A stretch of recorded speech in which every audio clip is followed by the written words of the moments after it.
Yes, sir. My trucker back up in this thing, man. Today, we'll be taking a look at some mysterious videos that'll leave you beyond shocked. But before we hop into that, go ahead and spam that like button right now so we bring our numbers up on the algorithm. And you ain't even got to think about it later. And if you haven't already, go ahead and hit that sub button too. Sub up, join the family. This is the most lit and active community on YouTube, period. With that being said, guys, let's hop straight into the video. McDonald's hamburgers? And some French fries? Don't they look delicious? And some triple thick McDonald's shakes? Oh.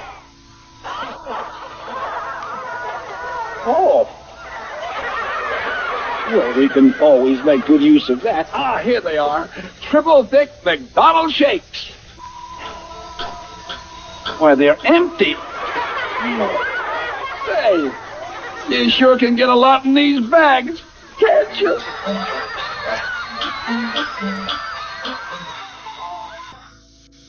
Order in the court. Your Honor, the accused hamburglar was caught red-handed, sneaking off with a big bag full of McDonald's delicious cheeseburger. That's serious. My nephew was in that bag.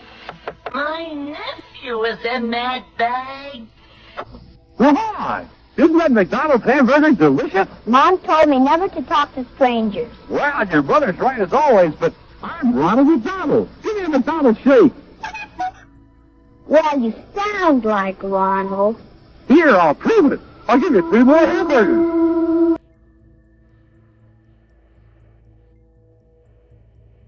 Huh, I know, you're not supposed to accept gifts from strangers either. But you're no stranger. You really are Ronald McDonald.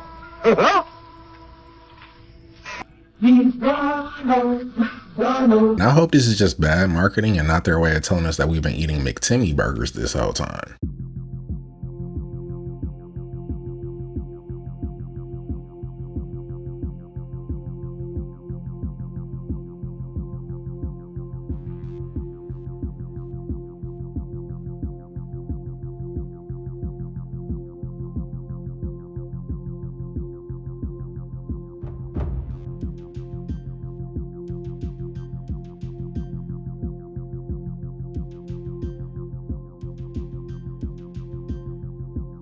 I'm not sure if there's an academic study about the effects that 5G has on water, but if you understand that water holds memory and structure, then it can't be good.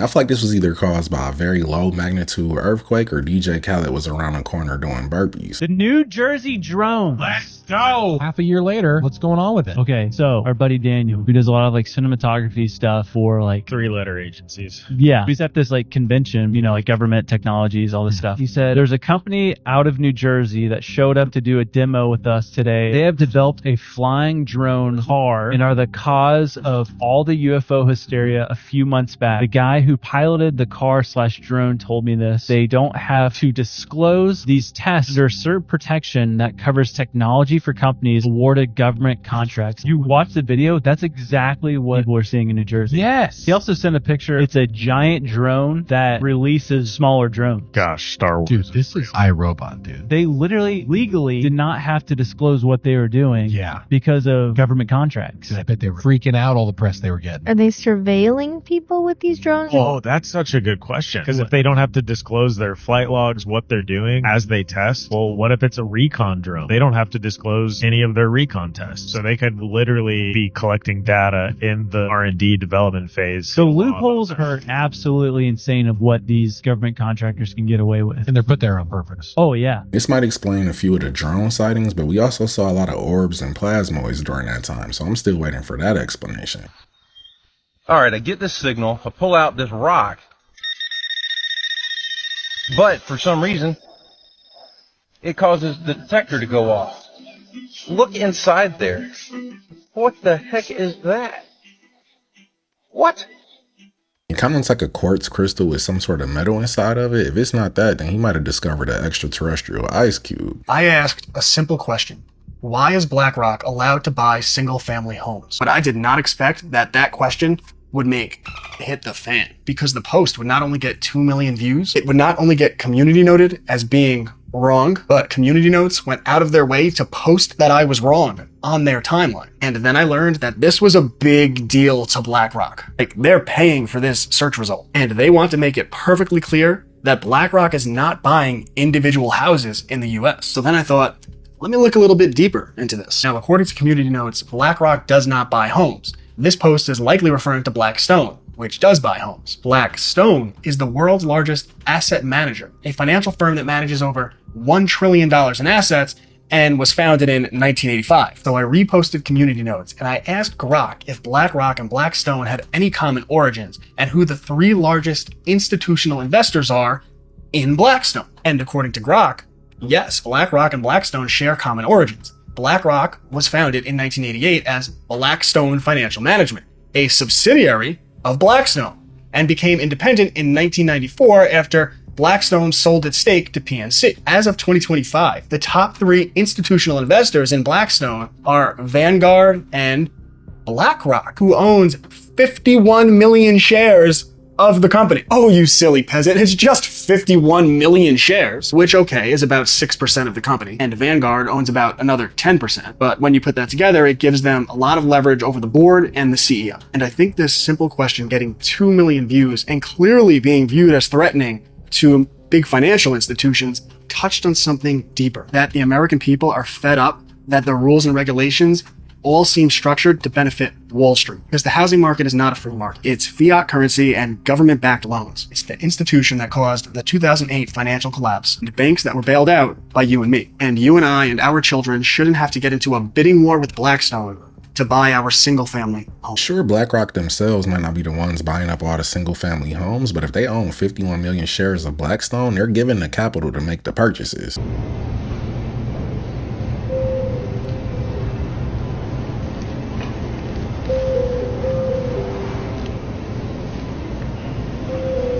Hey you, yes you, grab a fresh Del Monte banana before I eat. Just kidding, I'm a robot. I can't eat. It kind of sounds like this robot is speaking through a throat microphone that people get after they have larynx surgery. I would just grab some bananas so it would stop following me around the store. The Queen's visible billions are but a tiny fraction of her invisible wealth accumulated through the black nobility. What is the black nobility?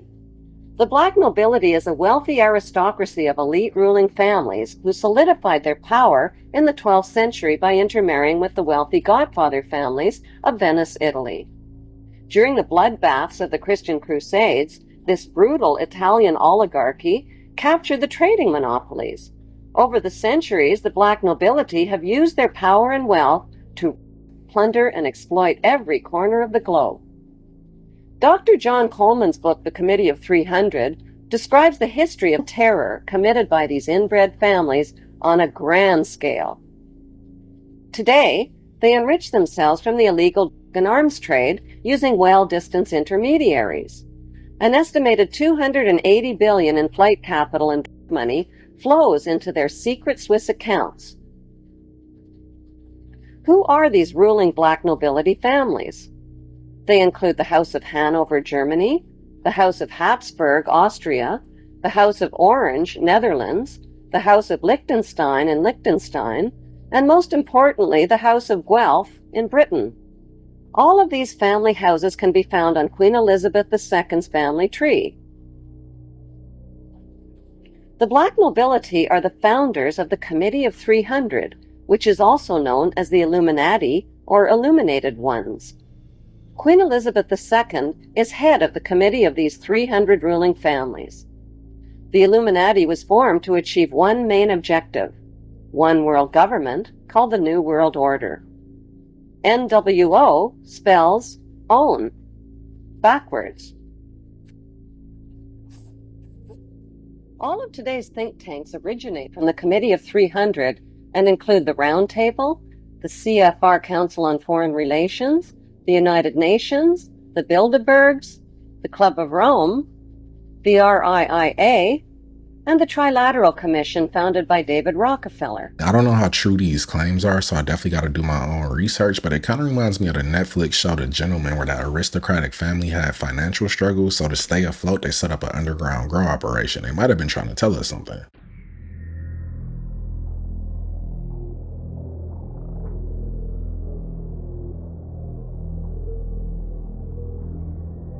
I don't care how sick I am, I'm checking out of the hospital right then and there. It's called the Internet of Things. It's a database where every device that's linked to the internet or Wi-Fi can communicate within each other.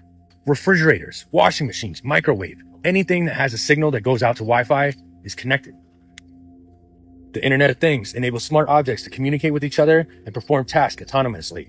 Applications ranging from smart homes to wearables to smart cities. So when you have a thought, open your phone and start scrolling, and all of a sudden, there's what you were thinking about. It's not just your phone. It's all the devices together to essentially read your mind. Now, let me ask you this. Every memory that you've ever had growing up, are you sure it's yours? People who have been through traumatic experiences like natural disasters, fires, or wars tend to suffer from long-term psychological issues. Now, researchers think they found a way to potentially delete bad memories and enhance good ones. Huxley on that. Reconstructing your memories is a very real thing. It's being developed under the grounds of PTSD victims to help them forget about traumatic experiences. Synthetic human memories. And even though right now they say they can only do it in rats and small mammals, we all know how that goes. Now, we already talked about microscopic nanotechnology, ways to get AI and robots inside the human body with things like smart dust. Even FDA-approved digital tracking devices in prescription medicine.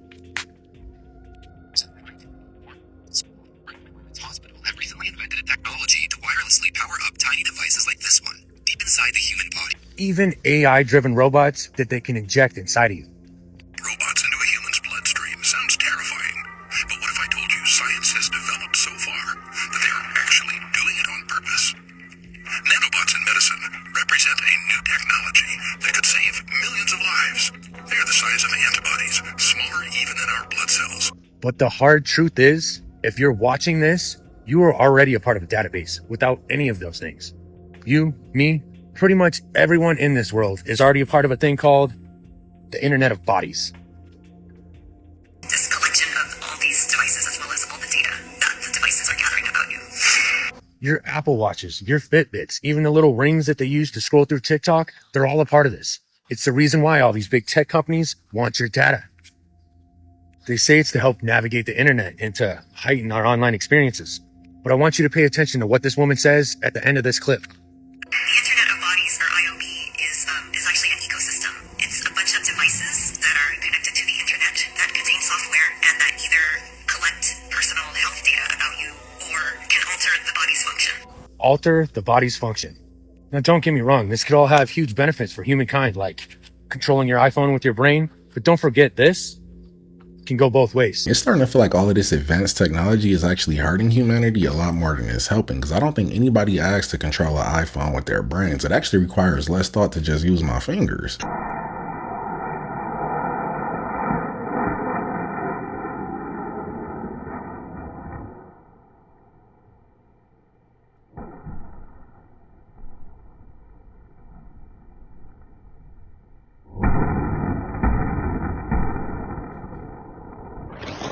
Artificial lightning is on the list of the top 5 things that we definitely don't need. Pink slime is now officially ground beef. What's pink slime? Let me show you. This crap up here that they add to hamburger. Watch this and see for yourself, Pushkis. Gerald Zernstein grinds his own hamburger these days. Why? Because this former USDA scientist, now whistleblower, knows that 70% of the ground beef we buy at the supermarket contains something he calls pink slime. Beef trimmings that were once used only in dog food and cooking oil, now sprayed with ammonia to make them safe to eat, and then added to most ground beef as a cheaper filler. It was Zernstein who, in a USDA memo, first coined the term pink slime, and is now coming forward to say he won't buy it. It's economic fraud. It's not fresh ground beef.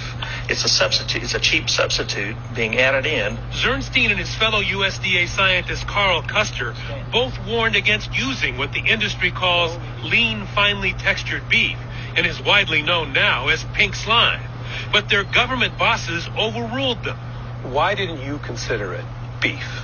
Because it was a salvage product. Leftovers. Fat that had been heated at low temperature and the excess fat spun out. Here's how it's done. Those waste trimmings are gathered, simmered at low heat to make it easier to separate fat from muscle, put in a centrifuge and spun to finish the separation. Next, the mixture is sent through pipes where it's sprayed with ammonia gas to kill bacteria, and finally compressed into bricks and flash frozen for shipment to meat packers and grocery stores where it's added to most ground beef. And it doesn't have to appear on the label, because over objections of its own scientists, USDA officials with links to the beef industry labeled pink slime meat. Between all the GMOs in our food supply and now the pink slime, I'm actually considering turning vegetarian, but then at that point I'm gonna be full of glyphosate, so we can't win. Snake mouth is a feature seen in a lot of businessmen that deal with high sums of money. According to Joey Yap, it's where the lip protrudes, which makes the lips appear sunken and very thin. It's an undesirable feature because it's said that people that have this don't like other people. They see the worst in people, and therefore they take advantage of others. They're always trying to screw someone over before that person can screw them over. They're said to be very sly, very cunning, and to lie and cheat their way to success. Snake mouth might be a real thing because I'm looking at pictures of some other billionaires and they all seem to have it. Either that or having money makes you allergic to chapstick. Well, here's a little something that should make you think. Bill Gates declares the end of the smartphone era and unveils its surprising replacement. Let's see what the replacement is going to be of our smartphones. Bill Gates announces the conclusion of the smartphone age and unveils electronic tattoos as the next big innovation. Interesting, electronic tattoos. Here's a quote directly from Gates. The key advantage, these tattoos are integrated into the body. Imagine having a device embedded in your skin that lets you interact with the world through simple gestures or touch. It's sleek, unobtrusive, and possibly more intuitive than anything we've seen so far.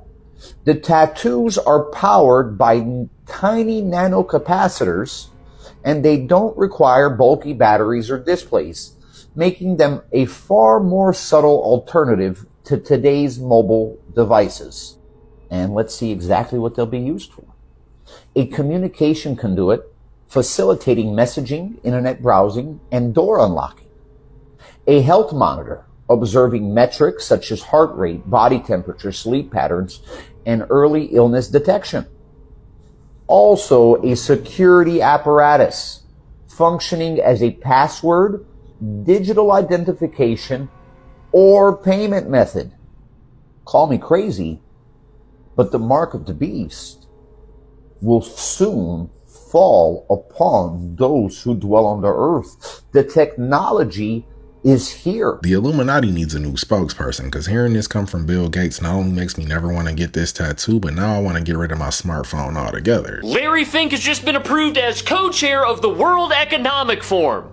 Larry Fink, the guy that owns BlackRock, you know, the company that buys all the single-family homes so you can't have them, you know, with the largest stock portfolio in the entire world that has more influence and power than like 99% of countries. That Larry Fink is now co-chair of the World Economic Forum, the place where we get together to discuss how economics should work, how trade in the international space should work, business regulations. That guy is now in charge of that.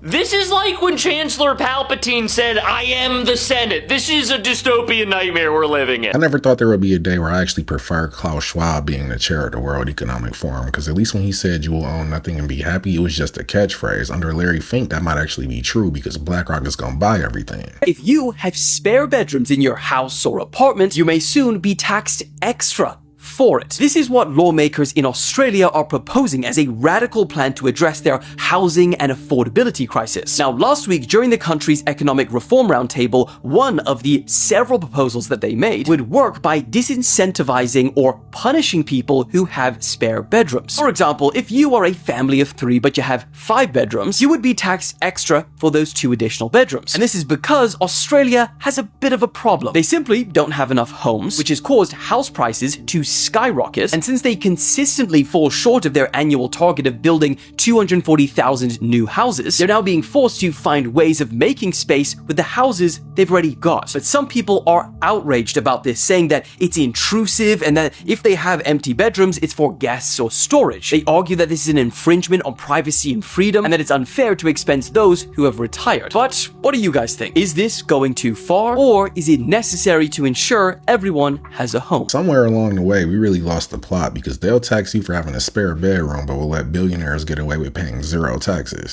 If you're pregnant or wanting to get pregnant and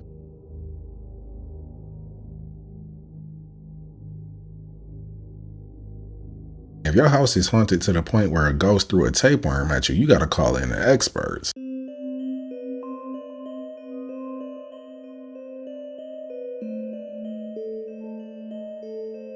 I'm assuming this is a species of caterpillar. I just don't know why it's camouflaged as a half chewed up piece of bacon. If you guys know what this is, let us know in the comments. Alright, y'all, so I went back and was looking at the video of that girl from the other day, right? Because I'm thinking maybe somebody must be following her because I found that thing in the bathroom. Like, you know, it makes sense that somebody's probably following her. Because not just any person is going to have that tool. I mean, that tool is for getting inside of rooms. So just keep watching the screen right here, man. I saw something that just...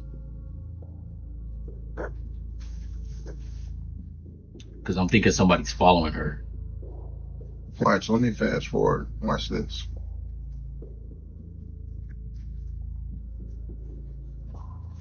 Watch.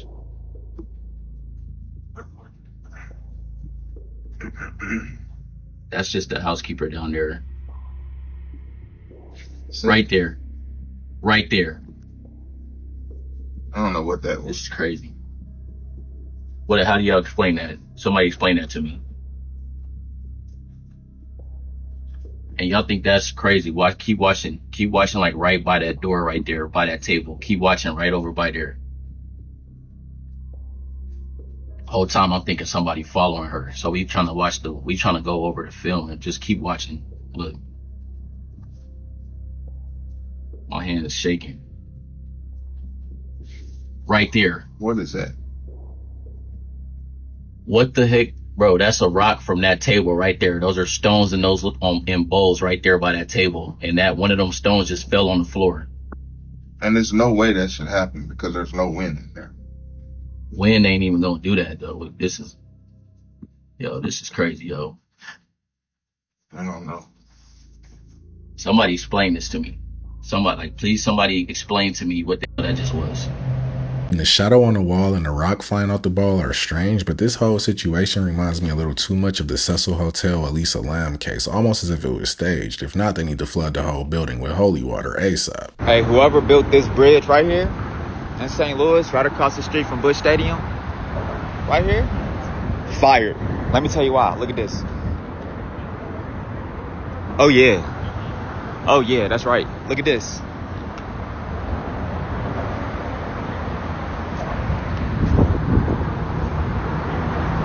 Let me get from under this bridge, man.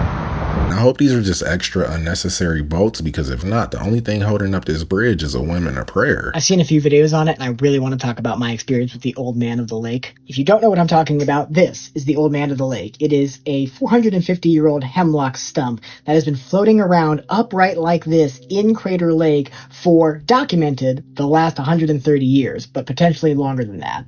It's said that the old man has a spirit. He does not like being tracked by GPS. 3 attempts to track him have all failed because he moved in, stayed in one place and waited for the GPS to die and then went on his merry way. They changed the battery on the GPS and then he did it again and it died and they were like, we're just going to give up. Back in the 80s, they were doing an experiment in the water with a submarine, so they tied the old man to Wizard Island, and the next day it like stormed out, and the day after that it kept storming, and on the third day, in August, it started snowing, so on the fourth day they untied the old man, and the weather, perfectly clear after that. It's so stable you can stand on it. They used to, actually. There's pictures of people like standing on it. It doesn't bob in the water. It stays perfectly upright like that, and it doesn't go up and down. It just stays in one place, and it doesn't turn at all. It's perfectly stable. Any videos you watch this, you'll see the waves moving around it, but it doesn't move. There's no currents that push it. It just moves against the current. And when I saw this in person, this is a picture that I took on the boat right next to the old man, and like, it kind of felt like I was being observed. Like, not like it was staring at me. You know that feeling you get when somebody's watching you? It wasn't like it was staring at me. It was more like as I was observing it, I was also being observed from like an external force. I'm not much of a spiritual man. That was eerie. If you've seen the old man of the lake, post your photo in the comments. I'd love to see him. From the way he describes it, it kind of sounds like it could be inhabited by a spirit. The best way to figure out what it actually is to look up if there's any Native American folklore about it.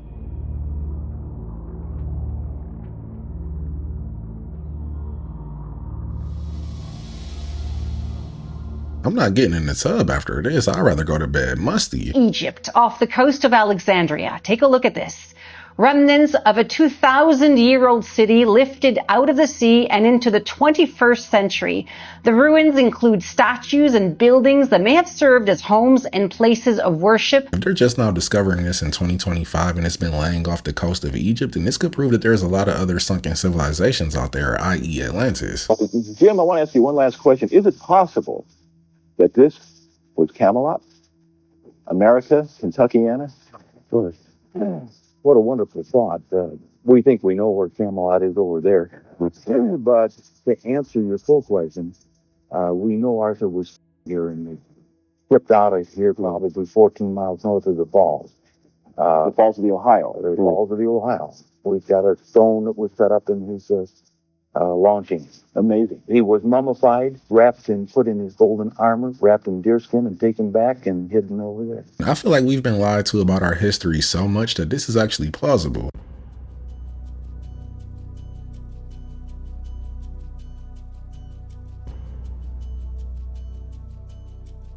He's lucky he reacted so fast, because if he didn't, he wasn't going up to the 10th floor, he was going up to heaven. But that was the video, guys. Don't forget to sub up, hit that notification bell, and I'll catch you in the next one.